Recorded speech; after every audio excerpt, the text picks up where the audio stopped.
Começa agora o Jornada. Todas as semanas nós fazemos uma viagem pelo país para que você possa acompanhar ações e projetos da Justiça do Trabalho.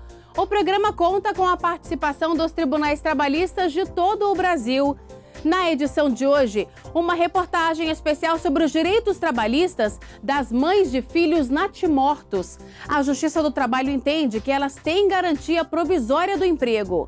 Nossa equipe foi até Goiânia para conhecer o Centro Judiciário de Métodos Consensuais de Soluções de Disputas, o Sejusc do TRT de Goiás. No quadro Tá Explicado, vamos falar sobre a diferença entre trabalho proibido e trabalho ilícito. E os quadros feitos em estilogravura por um artista plástico no Meu Trabalho é uma Arte. Tudo isso e muito mais no Jornada, que já está no ar.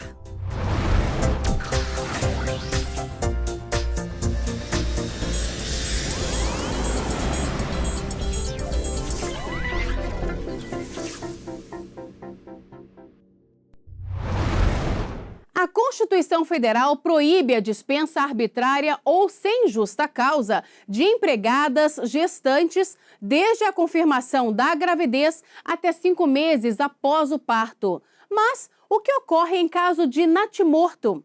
Quais são os direitos das trabalhadoras que passam pelo problema? Elas têm direito à estabilidade provisória? Esse é o assunto da nossa reportagem especial de hoje. Flávia trabalhava como vendedora em uma loja de shopping em Brasília. Durante a gestação, a chefe dela prometeu uma promoção de cargo quando retornasse da licença maternidade. Mas nada disso aconteceu. Com 5 meses de gravidez, foi constatado que ela estava com problemas no colo do útero, o que poderia ocasionar um parto prematuro. Eu podia continuar as atividades desde que eu não fizesse esforço.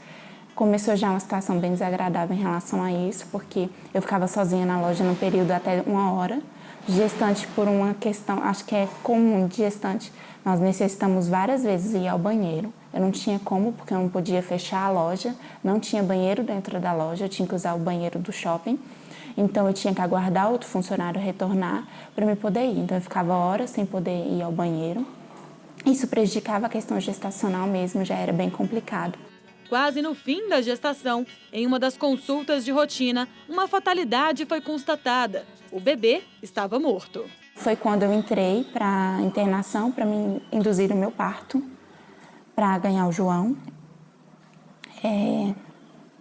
Foi um parto muito sofrido, porque eu tive que ganhar ali normal. Eu fiquei em trabalho de parto 48 horas. Sofri muito mentalmente também, estruturalmente, né? A dor de chegar em casa com os braços vazios foi seguida de mais uma preocupação. Com a morte do bebê ainda na barriga, recebeu um atestado de 120 dias de licença maternidade. Mas a empresa não queria conceder o benefício, porque entendia que não havia uma criança para a empregada cuidar.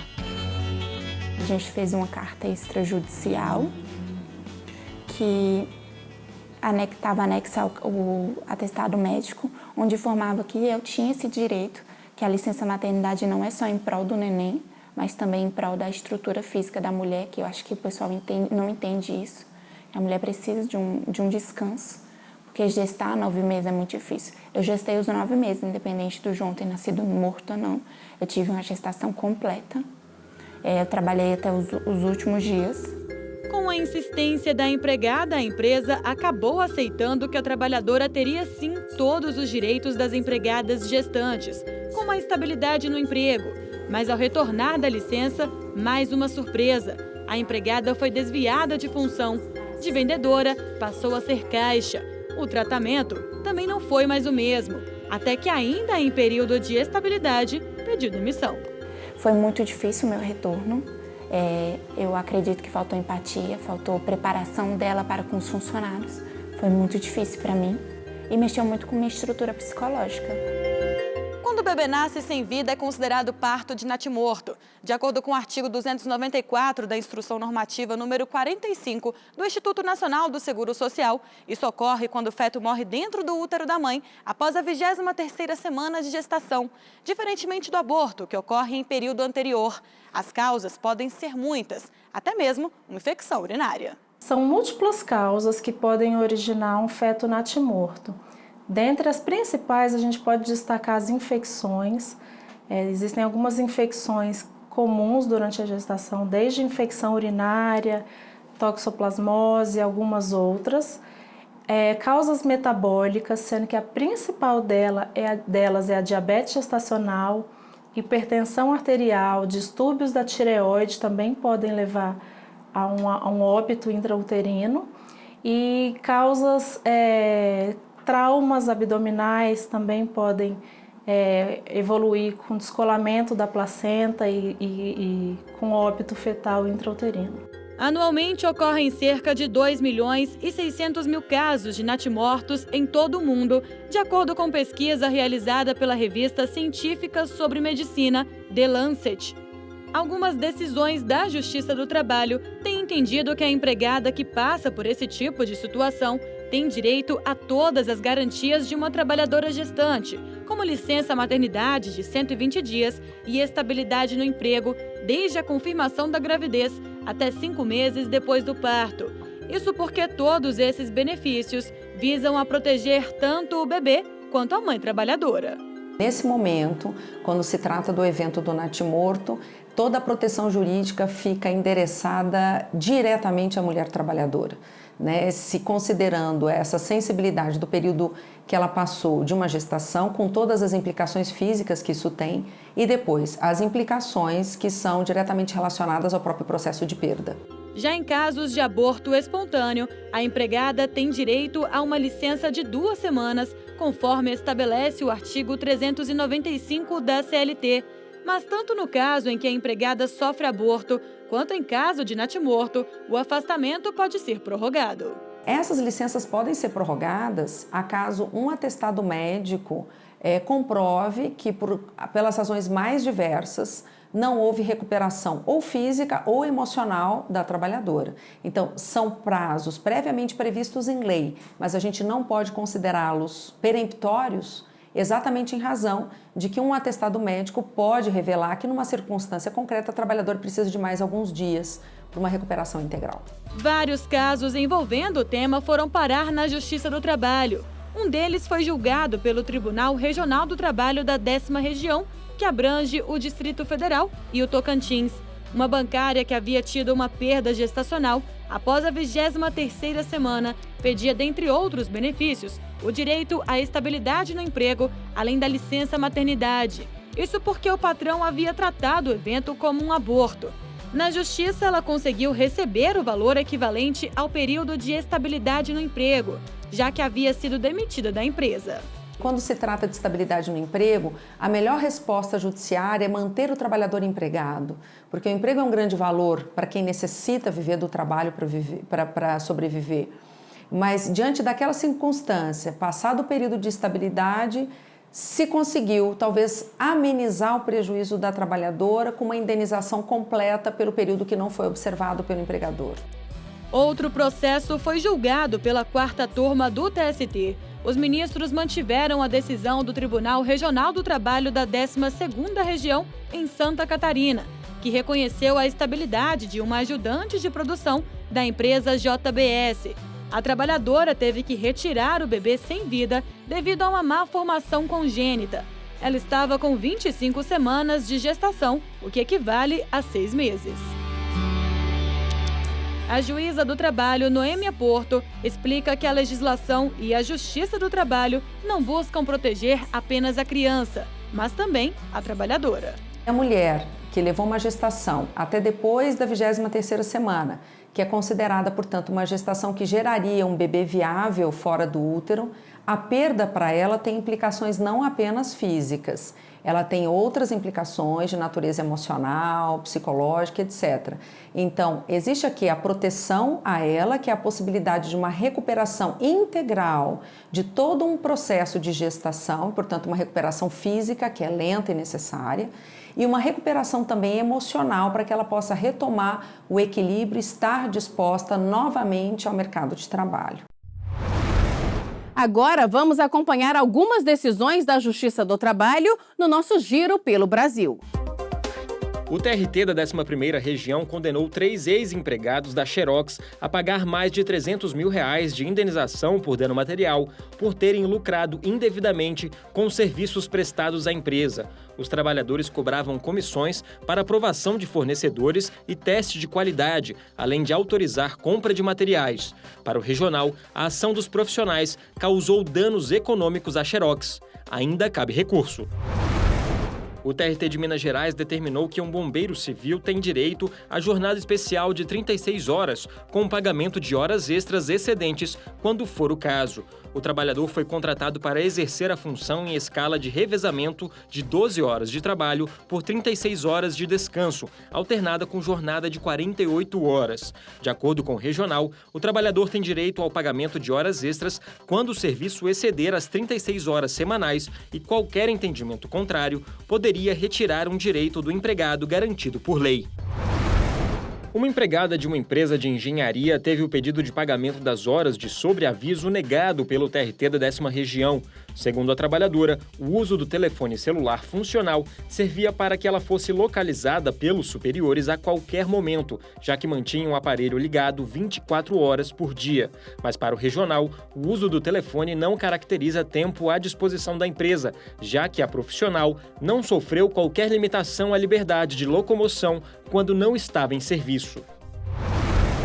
No próximo bloco, vamos conhecer o Centro Judiciário de Métodos Consensuais de Soluções de Disputas, o Sejusc do TRT de Goiás. E ainda hoje, os quadros feitos em estilogravura por um artista plástico no Meu Trabalho é uma Arte. Nós voltamos em instantes.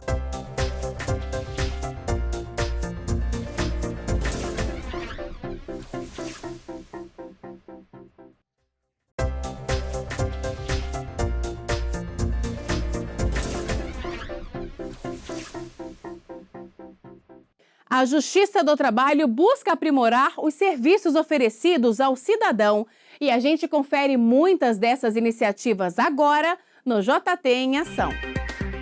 O Corregedor-Geral da Justiça do Trabalho, o ministro Renato de Lacerda Paiva, realizou correição ordinária no TRT de Santa Catarina. O ministro avaliou o cumprimento de metas, a movimentação processual, o desempenho das unidades administrativas e judiciárias do TRT. A Escola Nacional de Formação e Aperfeiçoamento de Magistrados do Trabalho, a ENAMAT, iniciou a 23ª edição do curso de formação inicial. O programa, dividido em 2 etapas, é dirigido a 20 juízes do trabalho substitutos no período de vitaliciamento. O objetivo é proporcionar aos magistrados uma formação específica para a atividade judicante, com disciplinas que não fazem parte do currículo da graduação ou de pós-graduações em direito, como lógica da decisão judicial e linguagem jurídica, comunicação e psicologia, técnicas de conciliação judicial e administração judiciária. O TRT da 14ª Região, em parceria com a OAB de Rondônia e a Associação Rondoniense dos Advogados Trabalhistas, realizou mais uma edição da Caravana Trabalhista na cidade de Vilhena, no estado de Rondônia. A atividade reuniu advogados, magistrados, estudantes de direito e profissionais da área jurídica da cidade, para troca de informações e palestras sobre o direito do trabalho. Solucionar o maior número de conflitos de forma rápida e eficiente é o que busca o Centro Judiciário de Métodos Consensuais de Soluções de Disputas, o Sejusc do TRT de Goiás. Nossa equipe foi até Goiânia para conhecer os métodos usados pelo TRT para realizar acordos e acelerar o andamento dos processos no tribunal. Confira. O trabalho aqui no Tribunal Regional do Trabalho da 18ª Região, que fica na capital de Goiás, Goiânia, não para. Até o mês de agosto deste ano, foram protocoladas em todas as varas do trabalho da capital e do interior 7.605 ações. Em média, são recebidos 345 processos por dia.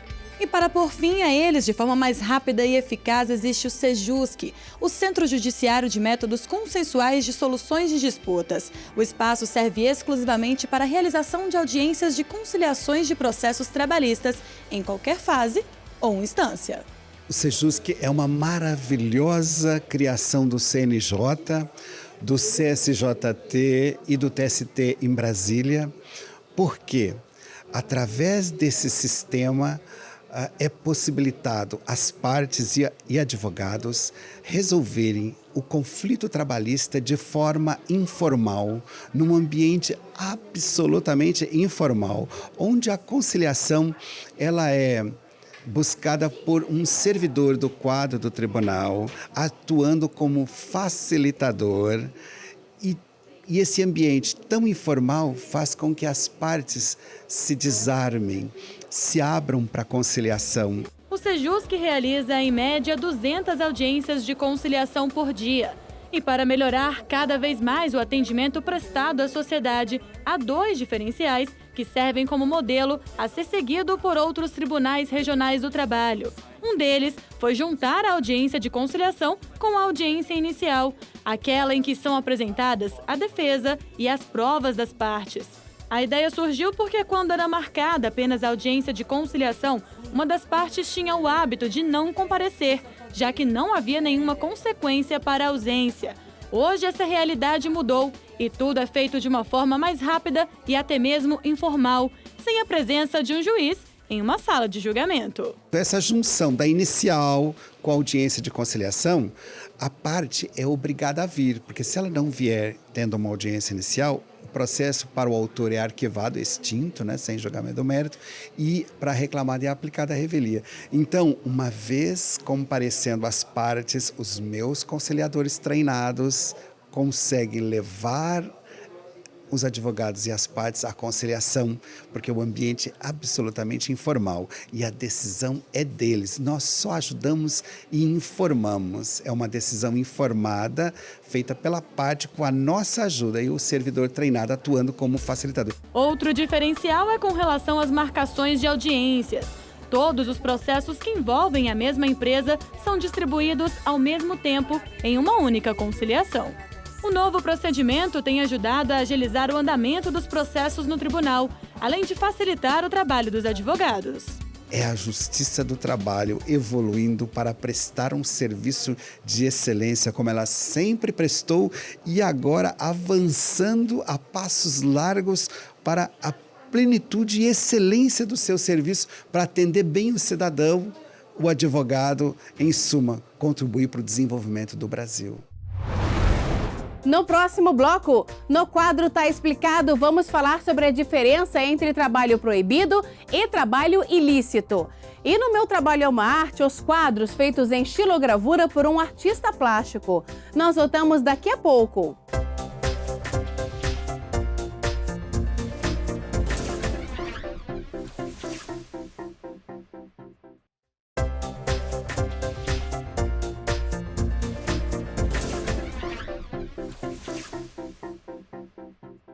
No quadro Tá Explicado de hoje, vamos falar sobre a diferença entre trabalho proibido e trabalho ilícito. Veja só. Ilícito e proibido. No dicionário, as palavras são sinônimas, mas quando o assunto é trabalho, elas podem ser definidas de maneira bem distinta. Trabalho proibido é aquele prestado de forma irregular e contrária ao que está previsto na Constituição Federal e na Consolidação das Leis do Trabalho. Nesse caso, a atividade exercida é vedada pela legislação, porém não configura um crime. Um exemplo é o serviço desenvolvido por menores de 14 anos. Além disso, o trabalho noturno, perigoso ou insalubre prestado por menores de 18 anos também é caracterizado como proibido. Já o trabalho ilícito tem como característica uma conduta criminosa em relação ao objeto do contrato. Os apontadores do jogo do bicho e vendedores de substâncias entorpecentes, por exemplo, fazem parte do grupo de pessoas que praticam atividades ilícitas.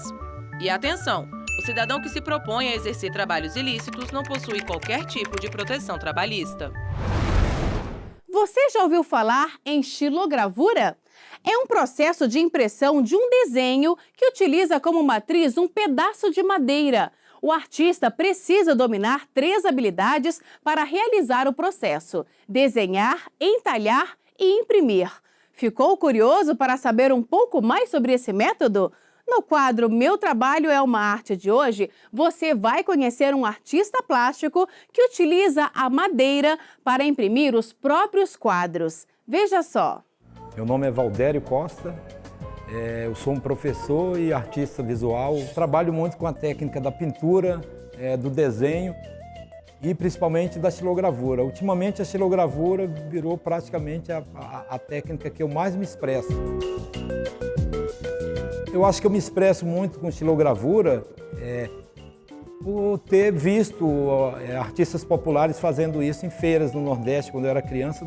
Isso eu acho que marcou muito. A xilogravura é uma técnica que utiliza a madeira como suporte para reprodução de imagens. Segundo a etimologia, xilogravura vem de xilon, né, que é madeira em grego. Então é uma gravura feita utilizando a madeira como matriz. Ela é um processo bem complexo porque ela envolve 3 atividades ou 3 habilidades. A pessoa que faz xilogravura ela tem que dominar o desenho, dominar o entalhe e dominar a impressão. Então, ela exige muito afinco, ela exige muito tempo. É uma espécie de desafio. E você trabalhar na madeira, ou desenhar na madeira, não é a mesma coisa que desenhar numa superfície como um papel ou uma tela. Ela tem seu próprio ritmo e ela tem sua própria dificuldade, porque os veios da madeira ela não aceita determinado corte, né? Determinada linha. Então é um desafio, mas é muito prazeroso. Primeiros traços, normalmente você utiliza um papel para fazer um esboço do que você quer fazer na madeira. A partir do momento que você fez o desenho, o traço a lápis na madeira, você já definiu as áreas que vão ser brancas e as áreas que vão ser escuras. Ou seja, o que ficar em relevo é o que vai aparecer no papel. Então você retira a parte que você quer que fique branca. Você entalha ou grava, ou como se fala lá no Nordeste, você corta e tira essa parte que você não quer que apareça.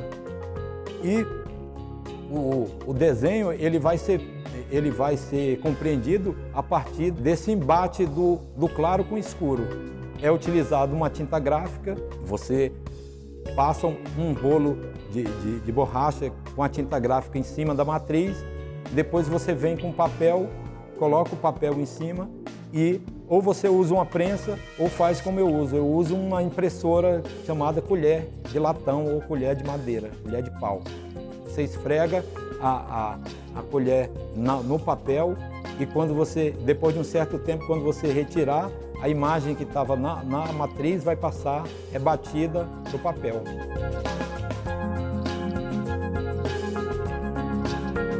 Depois que foi feita a impressão para o papel, você espera uns 2 ou 3 dias para secar essa tinta gráfica. O ideal é você colocar pendurado, sempre faço isso pendurado no barbante com prendedor e aí deixa ela lá secar. Depois disso, qualquer obra em papel é necessário que você utilize um vidro para proteger essa obra. Você emoldura sempre com vidro, é diferente de uma pintura em tela. A xilogravura é uma arte das mais, vamos dizer assim, das mais admiráveis, porque ela envolve um esforço muito grande, uma complexidade muito grande e envolve uma prática que você, para conseguir dominar, você tem que passar muito tempo, muitos anos praticando para você chegar a um certo nível de excelência.